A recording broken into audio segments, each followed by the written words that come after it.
अस्सलाम वालेकुम। आज की हम वीडियो में डीएमाइनेशन पढ़ेंगे। लास्ट वीडियो में हमने जो पढ़ी थी वो थी ट्रांसएमाइनेशन।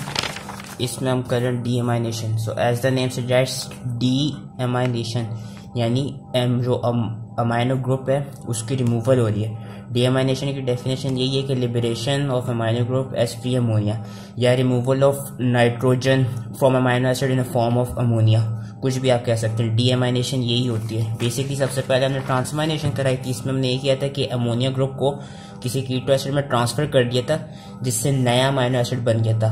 अब हम उस अमाइनो एसिड की डीएमाइनेशन करा रहे हैं, यानी ये जो अमोनिया ग्रुप है इसको in a form of ammonia remove कर रहे हैं। डीएमाइनेशन में होती है कहीं दो मेन इसकी जो साइट्स हैं, लिवर में होती है और किडनीज में होती है। And it can be of two types, oxidative and non oxidative. इन दोनों की टाइप्स अभी बताते हैं। ऑक्सीडेटिव में फर्दर फिर दो तरह के एंजाइम्स यूज होते हैं, डी अमाइनो एसिड ऑक्सीडेज और एल अमाइनो एसिड ऑक्सीडेज। इन दोनों के जो कहते हैं नाम से पता चल रहा है, जो एल अमाइनो एसिड ऑक्सीडेज होता है वो जितने भी एल टाइप अमाइनो एसिड्स होते हैं उन पे एक्ट करता है, वेयरएज जो डी अमाइनो एसिड ऑक्सीडेज होता है वो जितने भी डी टाइप अमाइनो एसिड होते हैं उन पे एक्ट करता है। हमारी बॉडी में जितने भी कहते हैं most of the amino acids जितने भी होते हैं वो एल टाइप भी होते हैं, तो हमारी बॉडी में ज़्यादातर फंक्शन इसका होता है। इसका भी फंक्शन थोड़ा बहुत होता है। अगर आप डी टाइप्स के कहते हैं सीरीन ले लें, amino acid D type serine का कहते हैं इंजेस्ट कर लें, तो फिर उसमें इसी का ही फंक्शन होता है। पर most of the time L amino acid oxidase का ही फंक्शन होता है। और इन दोनों के कहते हैं डिफरेंसेस तो काफ़ी हैं, लेकिन कुछ जो मेन है, एक तो उनके नाम से ही पता चल रहा है, एल वाला एल पे एक्ट करेगा, डी वाला डी टाइप पे। जो कहते हैं फ्लेवोप्रोटीन होगी एल में वो एफएमएन होगी विच इज़ फ्लेवन मोनोन्यूक्लियोटाइड, और जो D type amino acid oxidase के अंदर फ्लेवोप्रोटीन होगी वो होगी एफएडी, क्योंकि आगे फिर इन्हीं का काम होता है। तो क्योंकि हमारी बॉडी में एल अमाइनो एसिड ऑक्सीडेज ज़्यादा के कहते हैं इंपॉर्टेंट है, क्योंकि एल अमाइनो एसिड ज़्यादा होते हैं, तो हम इसके क्या कहते हैं कुछ इंपॉर्टेंट पॉइंट्स की बात कर लेते हैं। जो एल अमाइनो एसिड ऑक्सीडेज होते हैं उसमें जो फ्लेवोप्रोटीन होती है उसका मेन प्रॉपर्टी ये होती है कि it is auto oxidizable. Reduced flavoprotein reoxidized at substrate level directly by molecular O2 forming H2O2। ये आगे जब मैं सारा स्टेप बताऊंगा तो उसमें पता चल जाएगा। होता बेसिकली यही है कि जो H2O2 H2O2 को बना देती है O2 की मदद से, और ये क्या कहते हैं जब वापस रीऑक्सीडाइज्ड हो रही होती है एफएमएन आपका, तो इसमें होता ये है कि ये कोई भी इलेक्ट्रॉन कैरियर से साइटोक्रोम वगैरह इसमें इसकी कोई ज़रूरत नहीं पड़ती, यानी कोई एनर्जी रिलीज या इसमें फॉर्म नहीं हो रही, ये O2 के थ्रू डायरेक्टली हो जाती है और H2O2 बन जाते हैं। H2O2 has been it's a toxic compound, तो इसके लिए कैटलेस एंजाइम रिक्वायर्ड होता है। कैटलेस क्या करता है, इसको नॉन टॉक्सिक H2O और क्या कहते हैं ऑक्सीजन में कन्वर्ट कर देता है। Most of the amino acid जितने भी होते हैं वो थ्रू ऑक्सीडेटिव डीएमाइनेशन ही के कहते हैं आपका डीएमाइनेट हो जाते हैं। कुछ अमाइनो एसिड ऐसे भी होते हैं जो थ्रू नॉन ऑक्सीडेटिव होते हैं, वो आगे पढ़ेंगे। ग्लूटामेट की खास बात ये है कि वो जब ऑक्सीडेटिवली डीएमाइनेट करता है तो उसके लिए क्या कहते हैं कोई ऑक्सीडेज नहीं, उसमें ग्लूटामेट डिहाइड्रोजिनेस एंजाइम काम करता है, वो मैं नेक्स्ट वीडियो में बताऊंगा, क्योंकि उसका प्रोसेस ट्रांस डीएमाइनेशन होता है। तो एल अमाइनो एसिड ऑक्सीडेज की बात कर लेते हैं।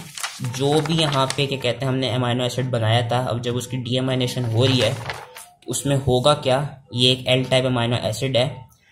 जो एल अमाइनो एसिड ऑक्सीडेज है उसकी जो फ्लेवोप्रोटीन थी उसने इस अमाइनो एसिड को डिहाइड्रोजिनेट किया, यानी इसको ऑक्सीडाइज किया। जब इसको क्योंकि डिहाइड्रोजिनेट यानी रिमूवल ऑफ हाइड्रोजन, और अल्फा इमिनो एसिड बना दी विच इज़ अ इंटरमीडिएट। ये देख सकते हैं ये अमाइनो एसिड का स्ट्रक्चर है और ये इमिनो एसिड का स्ट्रक्चर है। इसमें हम देख सकते हैं कि इसमें H2 की कमी है, क्योंकि जो फ्लेवोप्रोटीन थी उसने इस अमाइनो एसिड को, इस एंजाइम की फ्लेवोप्रोटीन ने इस अमाइनो एसिड को डिहाइड्रोजिनेट किया, यानी इसको ऑक्सीडाइज कर दिया, क्योंकि रिमूवल ऑफ H2 हो गया और ये खुद रिड्यूस फॉर्म में आ गई है। एल अमाइनो एसिड क्या कहते हैं एल अमाइनो एसिड ऑक्सीडेज के थ्रू कन्वर्ट हो गया अल्फा इमिनो एसिड में। अब जो अल्फा इमिनो एसिड होगा इसमें स्पॉन्टेनियसली वाटर आके ऐड होगा, और जब वाटर इसमें ऐड हो जाएगा तो जो अमोनिया होगा वो आपका लिबरेट कर जाएगा, और आपका अल्फा कीटो एसिड जो है, कोई भी कीटो एसिड जो जिस अमाइनो एसिड की भी हुई होगी, ये कहते हैं डिहाइड्रोजिनेशन, उसी फॉर्म का अल्फा कीटो एसिड एक निकल आएगा। इसमें खास बात यह है कि जब भी क्या कहते हैं हम ऑक्सीडेटिव डीएमाइनेशन हो रही होती है थ्रू डी या एल, दोनों में आपका क्या कहते हैं, एक तो कीटो एसिड फॉर्म होता है, एक अमोनिया लिबरेट हो रहा होता है, और साथ में H2O2 फॉर्म हो रहा होता है। H2O2 फॉर्म कैसे हो रहा होता है, वो ऐसे हो रहा होता है, मैंने ऊपर बताया था कि reduce flavour protein reoxidize at substrate level directly by molecular O2 forming H2O2।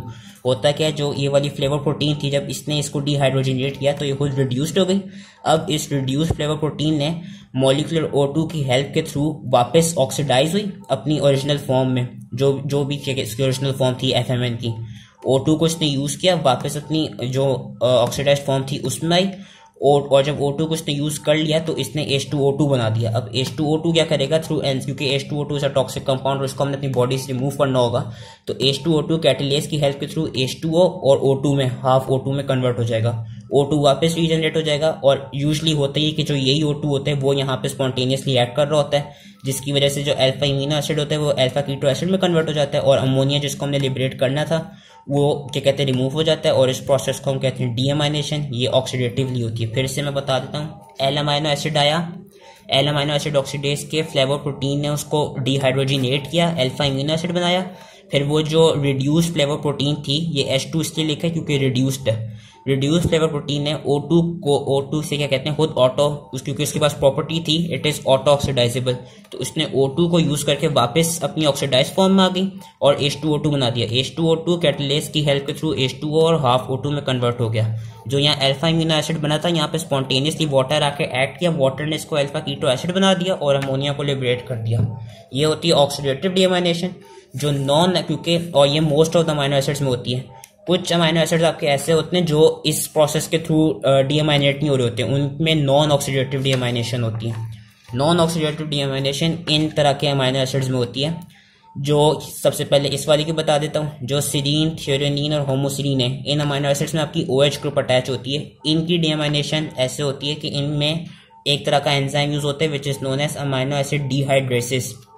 Amino acid dehydrases क्या कराता है, इसमें विटामिन B6 जो हमने पीछे ट्रांसअमाइनेशन में भी पढ़ा था, पेरोडॉक्सल फॉस्फेट जो थी विटामिन B6, वो एज अ कोएंजाइम ऐड कर रहा होता है। इसमें होता क्या है, ये जो भी सीरीन, थ्योरेनिन, होमोसीरीन है, इन पे क्या कहते हैं अमाइनो एसिड डिहाइड्रेसिस ऐड करेंगे, और डिहाइड्रेसिस लिखा है यानी वाटर रिमूव हो जाएगा। जब वाटर रिमूव हो जाएगा तो इमिनो एसिड बन जाएगा, इमिनो एसिड फिर अल्फा इमिनो एसिड में बनेगा, ये इंटरमीडिएट स्टेट होती है। अल्फा इमिनो एसिड का स्ट्रक्चर ये है। अल्फा इमिनो एसिड में फिर जिस तरह ऊपर हो रहा था स्पॉन्टेनियसली वाटर आके अटैच हुआ, जब वाटर आया अल्फा इमिनो एसिड में तो एक अल्फा कीटो एसिड बन गया, जो कि यहाँ के पायरुविक एसिड है। कीटो एसिड्स के भी मैंने डिफरेंट नाम बताए थे, मोस्टली अल्फा कीटो ग्लूटेट होता है, लेकिन ऑक्सैलोएसिडेट और पायरुवेट भी आपके कीटो एसिड्स ही होते हैं। तो यही पायरुवेट का ही पायरुविक एसिड यहाँ पे मैंने नाम दे दिया।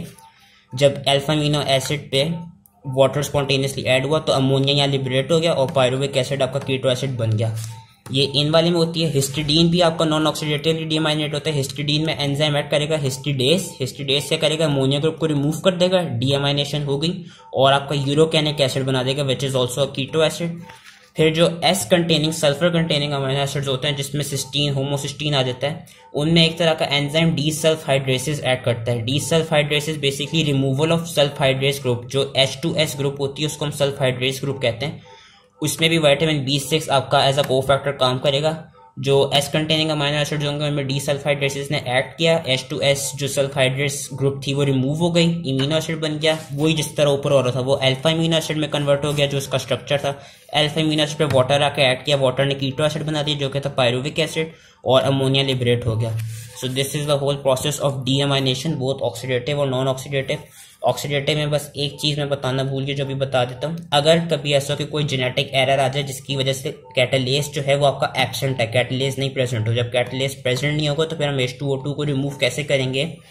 जो आपका कीटो एसिड बना होगा वो कीटो एसिड नॉन एंजाइमेटिकली इस H2O2 के साथ कंबाइन करेगा और खुद डीकार्बोक्सिलेट हो जाएगा। जब ये डीकार्बोक्सिलेट होगा यानी कार्बन ग्रुप रिमूव होगा इसमें से, तो ये खुद एक कार्बोक्सिलिक एसिड में कन्वर्ट हो जाएगा और H2O2 भी अपनी जो कि कहते हैं नॉन टॉक्सिक फॉर्म में उसमें कन्वर्ट हो जाएगा। So that was it and this was whole process of deamination both oxidative and non oxidative. अब अगली वीडियो में मैं जो ग्लूटामेट होता है उसकी ऑक्सीडेटिव डीएमाइनेशन बताऊंगा which is basically trans deamination. Thank you.